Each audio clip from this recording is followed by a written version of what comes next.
Hey, I'm Andy Slay with MDT. Today in this video, we're gonna take new shooters out to 1,000 yards plus. We're trying to dispel some of the myths and misconceptions around long range shooting and show that you can do it no matter what your skill level is.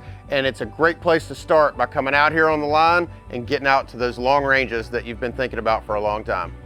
We are MDT. We design, test, and create precision rifle chassis and accessories to help you shoot better. I'm joined by, can you give us your name and everything? Hi, I'm Mari from March Scopes in Japan. I shoot ISSF Olympic style shooting at 10 meter, 50 meter, and 300 meter. Shot F-class in Australia about 5 years ago, but that's pretty much it.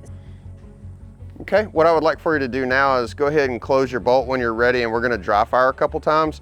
So we're just looking to get a feel of the trigger, make sure we know when it's gonna go off and we know what it should feel like. Okay, good. You wanna put the bolt right in your palm like this and then close your fingers.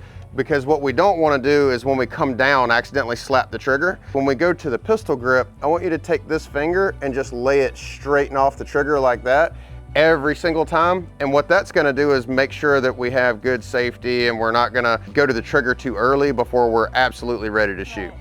Yeah, so it looks like she's got some really good fundamentals. One of the things we're looking for is that trigger finger placement. So we want the trigger right in the middle of that first digit, and she's pressing the trigger nice and straight to the rear. So she's gonna be able to get some really good groups out of it. All right, so we got a live magazine in the gun now. Everybody got ears? There you go. I'm gonna shoot. Okay, make sure you check your level every shot. So if the red lights are on, you're gonna push the top of the scope right. If the blue lights are on, you're gonna push the top of the scope left. So you would just twist the rifle towards the lights like that. Smooth trigger press. What I wanna show you is kind of how I want you to manipulate the trigger. Right now, when you press the trigger, we're coming immediately off the trigger, and we call that flicking boogers. I'm gonna lay my finger on top of yours and press the trigger with you, okay? Okay. All right, let me know when you're on target. I'm on target. All right, notice we're gonna come in until we feel a little bit of pressure, and then we're gonna add pressure until it breaks, and then see how I just held the trigger to the rear like that? All right, that's what we're looking for. Good, all right, great follow through. Feel good? Yes. All right. So remember our fundamentals. Make sure you remember to breathe, relax, good trigger control, focus on the reticle, and smooth pressure on the trigger.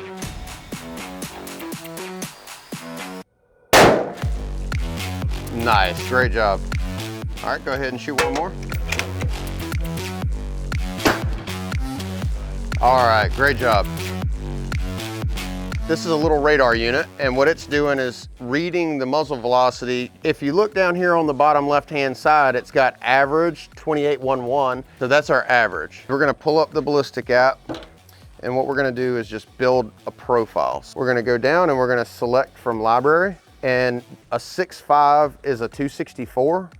So if we click right there, and then we're gonna be using Berger brand bullets. Now, you may have like Federal ammunition, but Federal isn't making the projectile. So what you need to do is try to look on the box and determine what brand of projectile it is, because that's what matters for the ballistic solver. We're using Berger bullets, so we'll click on Berger, and then we're using a 144 grain long range hybrid target, LRHT. And it's gonna ask us what drag model we wanna use. Today we're gonna use G7.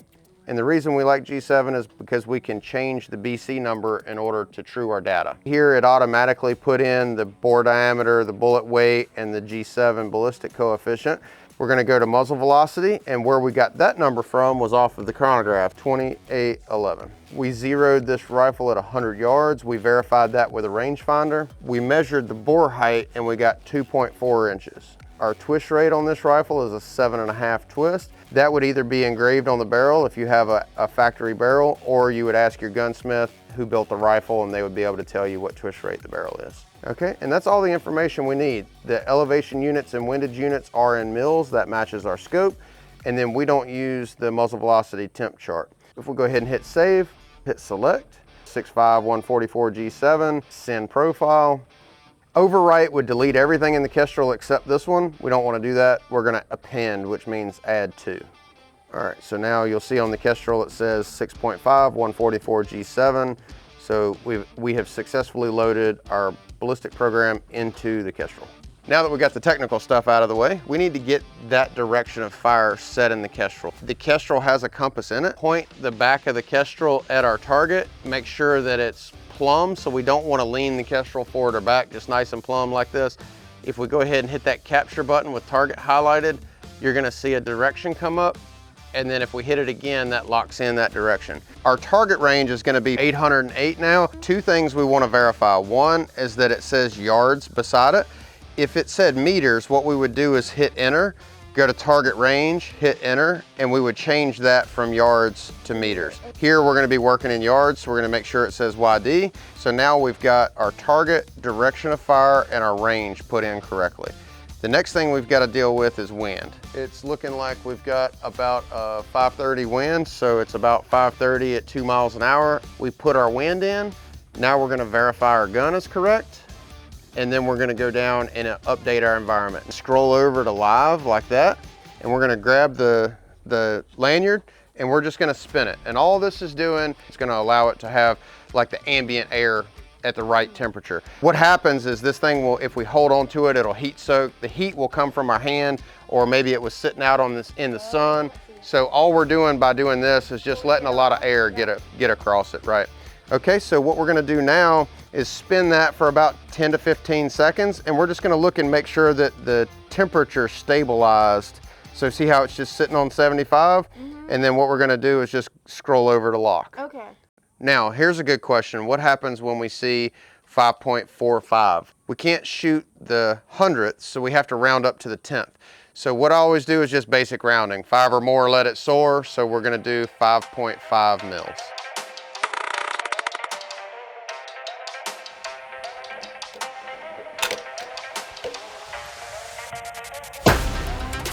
Woo, good job.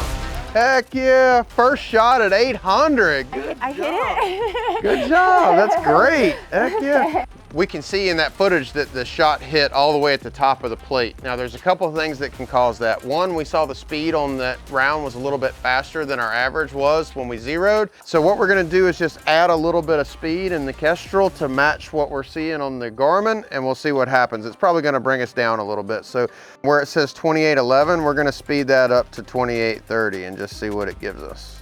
So that's gonna bring us down to 5.4.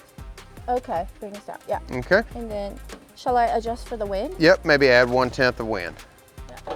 The other thing is it could be parallax error. So again, if we have any of that parallax error where we see the reticle to be somewhere that it's really not, it can actually cause shifts in elevation. So what I'm gonna do when I check the parallax is hold the rear bag with 2 hands like this, and I wanna get behind the rifle without touching it. And I just want to wiggle my head around like this and see if the reticle appears to move on the target. And if it does, we're just going to make small adjustments on the parallax knob until that movement goes away. Now, there's some other things it could be, but we're going to verify the parallax, update our speed, and send another round. Second target. Yeah, second target.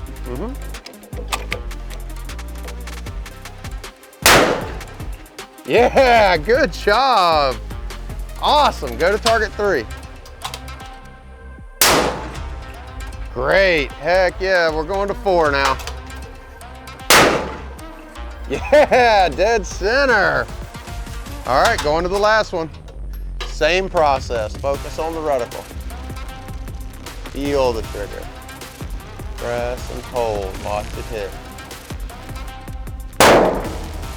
Woo! You hit the whole KYL on the first shot, good job. That's awesome. I had a good teacher. 800 yards, that is amazing. We see a lot of guys, especially new shooters, that are struggling to load their magazines. So one of the things that makes it easier to load is if you put one finger here on the back of the case and then push down like that with the other one and then just roll it in. So I'm gonna let you try that real quick. Hold the magazine with your thumb and your middle finger and then push down with that finger and then push this way with this one. Like that. There you go. And then just roll it up underneath like that. There you go. And then it may help you too if we wanted to, if that's still a little difficult, if you take both middle fingers and both thumbs and push down like that, and then you can just slide it in. See if that might be easier for you. There you go. All right, great, that was awesome. You're gonna take the magazine like this, and you're gonna kind of rock the front end until you feel it hit the front of the magazine well, and then just with an upward pressure, just roll it into the magazine well, and then you're gonna pull down on the magazine to make sure it latches. So I'm gonna let you try it.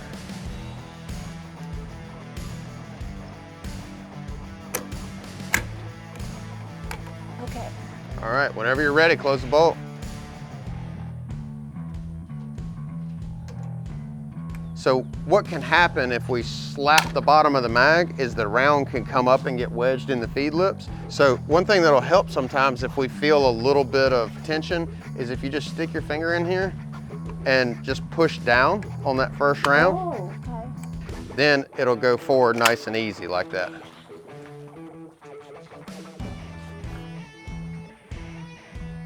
Hey, we're getting ready to shoot 1,000 yards. Are you excited or what? I'm very excited. Here we go. All right, we're doing it. You need the back to be higher or lower? I need the back to be higher. Okay, so what you want to do is grab the bag right in the middle like this, and you want to just pick the back of the gun up a little bit, squeeze the bag, and then set it back down, just like that. All right, try that. There you go, and look through the scope while you do it, and that'll help you figure out where it needs to be. We're shooting at the left target, the bigger one first. Ready when you are. Focus on that reticle. Smooth trigger pressure straight to the rear. Watch the bullet fly. Impact! Good job, almost dead center. All right, so let's go ahead and move over to the right target. Go ahead and focus on the reticle. Add pressure to the trigger. Impact! Good center hit. Good job. Holy moly, girl! Amazing. All right, we're at the 1,000-yard line here. This is what a lot of people want to do their whole life. This is a bucket list item for a lot of people, and you were able to do it on the first shot. So this just shows you, you know, even if you've never done this before, if you put a little bit of this into your practice, you put the correct direction of fire, put the right inputs into your ballistic solver, and learn a little bit from each range as you shoot each range, you're going to be able to come out and do this too. So you did great. You had perfect fundamentals, and then by applying that, you got perfect results. So super proud of you. You did awesome. Thank you. Now let's go to the mile. Yes.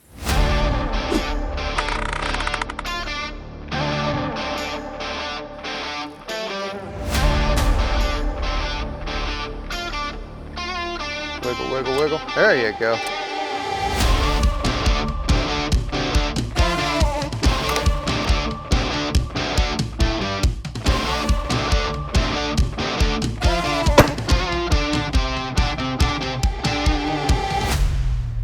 All right, adjust 5/10 left. Yeah, there you go.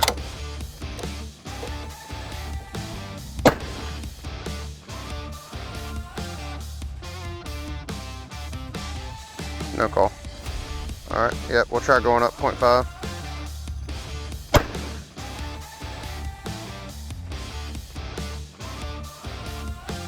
Yeah, I'm not seeing anything. Let me get on gun line with you, and then that way. All right, so what we're doing right now is getting directly behind the shooter so that we can watch the trace hopefully go out and determine where the round's going.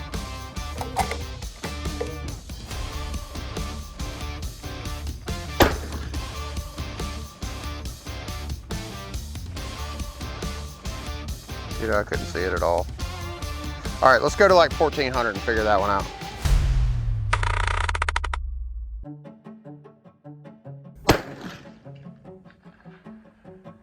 All right, we're gonna come up 0.2 and come left 0.6.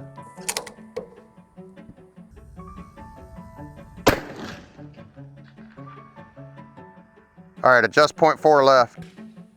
And then try to get that next round out pretty quick.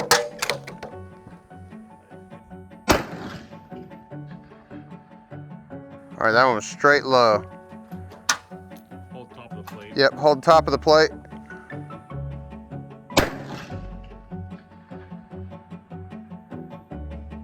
Went over the top of the plate, didn't it? Let's see if our hang on just a second. Let's see if our SDs are eating us up. you're not doing anything wrong, first and foremost. Okay. Right now, what we're seeing is some variance in our speeds. Oh, I see. We had the first one that went low just a second ago, and then we told you to hold top of the plate, and then it went fast. What I might get you to do is just hold center, and I want you to shoot 1, 2, 3. Don't go fast, just shoot them as fast as you feel comfortable. And we're gonna let the shot group kind of fall where it falls, and we'll see what happens. Yep. Does that sound good? Mm-hmm. All right.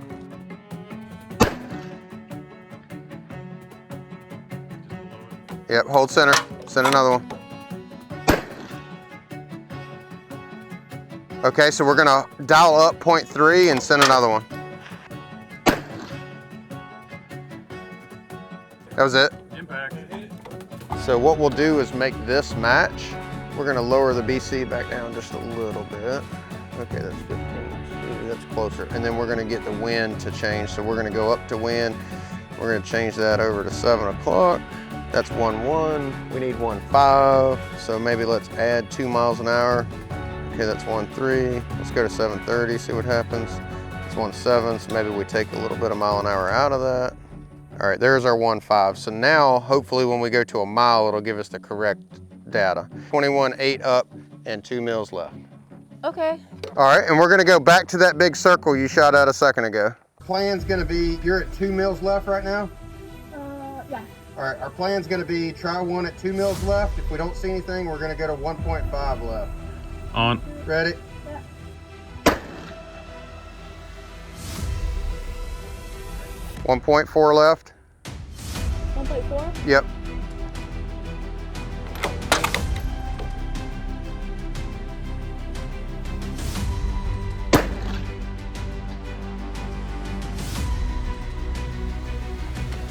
See anything? All right, try another shot, same hold.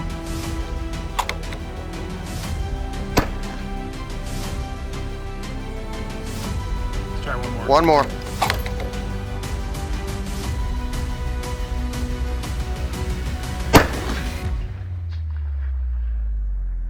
Yeah! There's a light. Good job! That's a mile at subsonic with the 6.5 Creed. How awesome is that? Let's ride down and look at it. We just shot a mile. What do you think? It's amazing. Unbelievable. Awesome. Thank you.